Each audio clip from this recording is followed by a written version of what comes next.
ایک کونے میں حرم شریف کے کونے میں بیٹھ کے رسول پاک رو رہے ہیں. جناب صدیق اکبر نے کہا حضور کیا ہوا؟ فرمایا ابو بکر سوچ رہا ہوں خدا اگر مجھے پیسے دے تو میں بلال کو خرید لوں، اگر رب پیسے دے تو خرید لوں، سوچ رہا ہوں.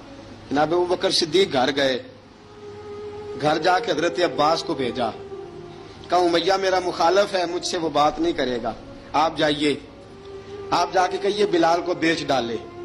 حضرت عباس نے جا کے کہا بلال کو بیچ دو.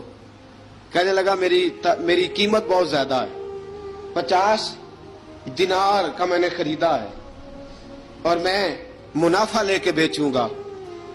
حضرت عباس نے آ کے جناب صدیق اکبر کو بتایا تو ابو بکر صدیق فرمانے لگے چل مجھے ساتھ ہی لے جا، دیکھ لیتے. پہنچے، جب ابو بکر صدیق کو آتے دیکھا نا تو چڑ گیا. کہنے لگا ابو بکر اگر تو بلال کو خریدنا چاہے تو وہ جو تیرے پاس رومی غلام ہے وہ مجھے دینا پڑے گا، 2 لونڈیاں اس کے ساتھ دینی پڑیں گی، اور یہ 50 دینار کا ہے، میں تجھ سے 2000 دینار لوں گا. 50 دینار کا ہے، 2000 دینار لوں گا. حضرت صدیق اکبر رضی اللہ تعالیٰ عنہ نے فرمایا مجھے منظور ہے، مجھے منظور ہے، منظور ہے مجھے. تو ابو بکر صدیق نے وہ تینوں غیر مسلم غلام لیے، 2000 دینار لیے. حضرت عباس نے بھی کلمہ نہیں پڑھا تھا. کہنے لگے ابو بکر تو کامیاب تاجر ہے، کیا کرنے لگے ہو؟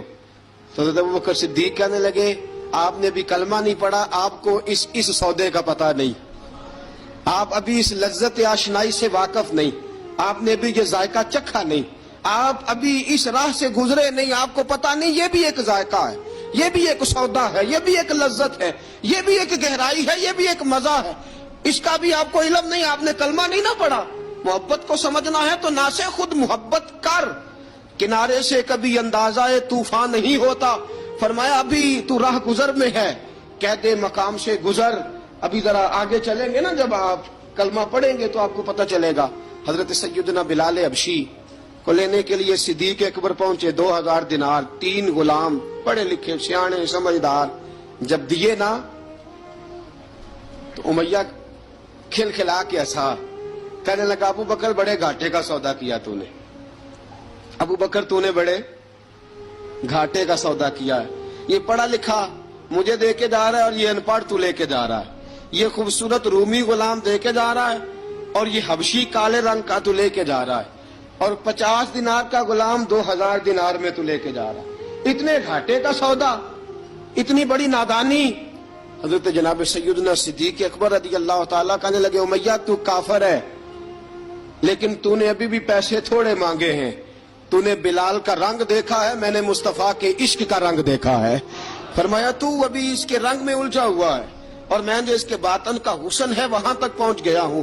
حضرت سیدنا بلال حبشی رضی اللہ تعالیٰ عنہ ساتھ کھڑے، جناب ابو بکر صدیق رضی اللہ تعالیٰ عنہ نے ارشاد فرمایا اگر میں یمن کا حکمران ہوتا، یمن کا بادشاہ ہوتا اور تو مجھے کہتا کہ بلال میں تب دوں گا جب تو مجھے یمن کی حکمرانی دے گا، فرمایا میں تجھے یمن کی حکمرانی بھی دے دیتا لیکن بلال کو ضرور خرید کے لے جاتا.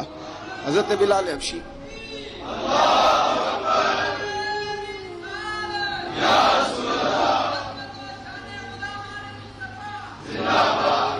جناب سیدنا بلال حبشی، حضرت سیدنا ابو بکر صدیق فرماتے ہیں جب میں بلال کو لینے گیا تو حال پتہ کیا تھا؟ ادھر دیکھیے گا. فرماتے ہیں کہ ٹانگیں اوپر کر کے نا جس طرح آدمی رکوع میں بیٹھتا ہے اس طرح کر کے نا ٹانگیں، اور سر پھر زمین کو لگا کے اس طرح سجدے میں آپ جاتے ہیں، لیکن بالکل ٹانگوں کے ساتھ سر رکھ کے. فرماتے ہیں 4 بھاری چکیاں ریت پہ حضرت بلال تھے، ان کے اوپر چکیاں رکھی ہوئی تھی، اور فرماتے ہیں حضرت بلال تھوڑی تھوڑی حرکت کرتے تھے تو وہ چکیاں جسم کے ساتھ لگتی تھی نا، پارٹ ان کے، فرماتے ہیں زخم بن گئے تھے، خون نکلتا تھا. فرماتے ہیں میں نے وہاں سے جا کے حضرت بلال کو نکالا، پیسے دیے لے کے آیا تو جناب بلال کہنے لگے جلدی جلدی چلو حضور کے پاس، ذرا جلدی جلدی چلو، در مصطفیٰ پہ جلدی کرو. تو جناب سیدنا بلال حبشی رضی اللہ تعالیٰ عنہ کے جواب میں حضرت ابوبکر صدیق کہنے لگے بلال جلدی نہ کر، جب میں آیا تھا تو حضور تیرے لیے آنسو بہا رہے تھے، اگر تجھے اس حالت میں زخمی دیکھیں گے تو میرے مصطفیٰ کو اور زیادہ رونا پڑے گا، تو میرے ساتھ گھر چل، میں تجھے کپڑے پہناتا ہوں. میں تیرے زخموں پہ پٹی کرتا ہوں. حضرت ابوبکر صدیق مزاج شناسائے نبوت تھے نا، فرمایا چل میرے ساتھ، میں ذرا تیری مرم پٹی کر لوں، میں ذرا تیرا منہ دھو ڈال لوں، میں ذرا تجھے کنگھی کر لوں، تو میرے ساتھ چل. جناب بلال فرماتے ہیں جب سے پیدا ہوا تب سے غلام تھا، کبھی